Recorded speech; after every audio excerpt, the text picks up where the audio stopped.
Hey guys, lose your faith in humanity just in time for the holidays. Hey guys, this is Second Perspective. My name is Paul Weston. Over there is Mitchell Allen, and today we'll be doing a QQ on Beasts of No Nation, and it's gonna be an interesting one. So let's just get Mitch to get right to it, so we can unpack it a little bit. Sure. So this film premiered, I think, about a month ago on Netflix. Also in a couple theaters, but mostly there. It's directed by Cary Fukunaga, also written by him and shot by him. So Agu is a young boy in West Africa who watches his village become decimated by a political upheaval, then is indoctrinated into becoming part of a rebel faction. This rebel faction is led by Commandant, who's played by Idris Elba, who is part charismatic and part psychopath. And we Yeah. watch the journey from a young boy to a soldier, essentially. Yeah. So, from the synopsis there that Mitch gave you, yeah, it's about children soldiers. It's not going to be a pleasant experience in the fact of, like, something I also watched the same day, Bridesmaids, right? It's just not, there's no... Very, very different. Very Yeah. different. That being said, Mitch and I actually had differing responses to it. Yeah. So I'm actually just gonna do our grades first, and then we're sort of gonna kind of bounce off each other and sort of tell you sort of the two different responses you might get out of the film. I actually am gonna give it an A minus. Really? Okay. Yeah. See, there you go. Right. What are you gonna give it? I think you'll be surprised to hear me give a C grade. Really? Yeah. Interesting. Yeah. That is okay. So I didn't think you were going to go that high, and I guess you probably didn't think I was going to go that low. Wait, whoa. So like an actual C, not like C plus, not like it's just a flat C. Well, yeah, like it's riding the C plus line, but Dang. yeah. Wow. Well, we all know that. Okay. So, how I felt about the film, essentially, is that yes, some of it is a little bit familiar, but I don't think necessarily the whole point of the film. I think the main focus of the filmmaker is to do this sort of full soak of the experience, where it's the thing that I enjoyed the most is that I thought it hit each beat quite well, and it didn't go, okay, here's a child soldier, something happens, boom, he's a full-on psychopath. It builds up each moment, even when he is a child soldier. Each sort of evil thing that he does, it builds upon each other, and so that's what I really enjoyed about the film. And it's not building to a sort of like Hollywood-esque climax, but it's a much more thoughtful sort of build on all these sort of actions, and it's much more about the transformation of this character than some sort of like end point. Yeah, right? I mean, and why am I wrong? yeah, no, it's not. It's not necessarily that you're wrong. I mean, I almost wonder if it's just a matter of perspective.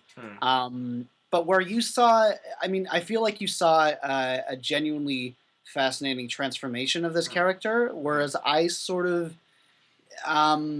the concept of the film became very clear to me very quickly, and I was waiting for something either surprising or remarkably insightful to really draw me into the story. And I just didn't see it. I found the character, while I mean sympathetic, obviously the situation is horrifying and it feels not like unrealistic per se, but it doesn't feel as deeply drawn or as complex as I was hoping for. It's I think imbued with a bit more cliche than I was expecting, and it was imbued with more repetitive sequences, and I just didn't get that beat-to-beat sense of storytelling that you seem to have gotten. At what point did you go, okay, this might be a C film? Because I'm really curious. Yeah. I think the point, it was the point after there. So not to spoil the film, but there's a point after the child is forced to do something very very like exceedingly violent. Okay. And I felt like, okay, from there we have to build into a more complex, either not necessarily rebellion, but something to counteract what's happening here. And for me, the film just sort of dives deeper and deeper into the more like graphic violence and the more deplorable aspects of the humanity of these characters. And I didn't get a sense of the dichotomy there. Like it felt very unpleasant for a long time after that, with no hope of like for me anything story wise or character wise to really invest myself back into it.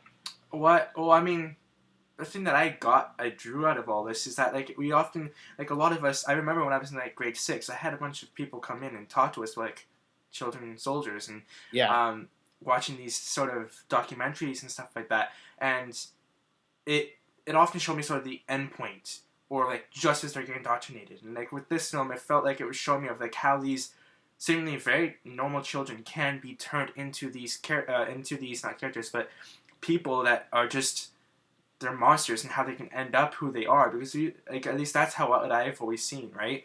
Mm-hmm. And I mean, so I guess really ultimately what we can say about this film is that you'll know whether you want to continue watching it after you've seen about half an hour because I think that gives you a good idea of like I'd say like a little bit longer. I feel mm, like because the film unfolds a little slower, like the which I narrative. actually liked by the way.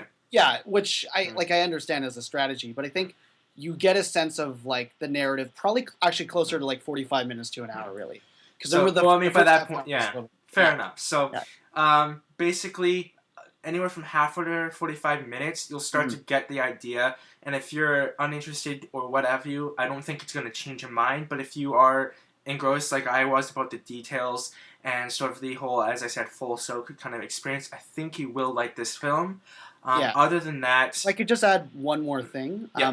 I think for me, it's not that I completely hated this movie. Mm, Part of why I, still on the fence about it is especially a character like Idris Elba's. mm, While I don't think an amazing character is supplied by, I think, an incredibly well done performance that really, for me, either elevates the material or finds something mm, really interesting in there. So, I mean, if the film had contained more of him and perhaps driven him in a more interesting direction than it does, mm, I might have upgraded mm, or thought of the mm, experience as more worthwhile. mm. But I guess that's Oh, maybe just me. you know Maybe what? You know what? This whole thing I'm gonna get out of is that anytime you call a film a C plus, I'm like, oh, it's better than Beasts of No Nation, and you're gonna be like, oh, maybe not, and that's gonna hang on you forever. all right, Anyways, okay, all right. again, guys, the second perspective. I'm named Paul Weston. Over there is Mr. C guy, and Hey, hey, there's no C. There's like one C in my name, but hey.